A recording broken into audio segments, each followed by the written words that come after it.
আজকে আসলাম হারফিতে, ঢুকতেছি।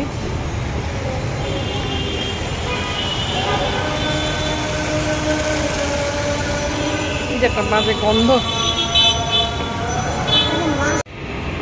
এটা হচ্ছে নিচতলা, দোতলা পর্যন্ত হারফি। এখানেও কিছু বসার অ্যাকোমোডেশন আছে। তো সিঁড়িতে উঠছি দোতলায়, ছেলে দাঁড়ায় আছে। টায়ার্ড লাগতেছে, আমার অনেক বড়, মানুষজন নাই বললেই চলে। আমরা কোথায় বসছি মুনিফ?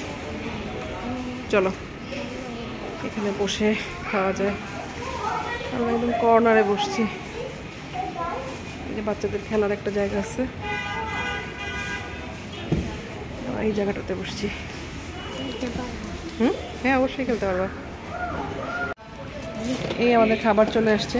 আমার বাচ্চার কিড মিল আসছে, কিডনি চিকেন নাকি। আমার সালাদ চলে আসছে। তারপরে এখানে মুনিফের একটা বার্গার চলে আসছে, আর মুনিফের যে কিডনি মিল চিকেন বার্গার আছে, আর একটা টোয়েজ আছে মনে হয়। এই যে একটা টোয়েজ দিয়েছে ওকে খেলার জন্য, বানিয়ে আছে।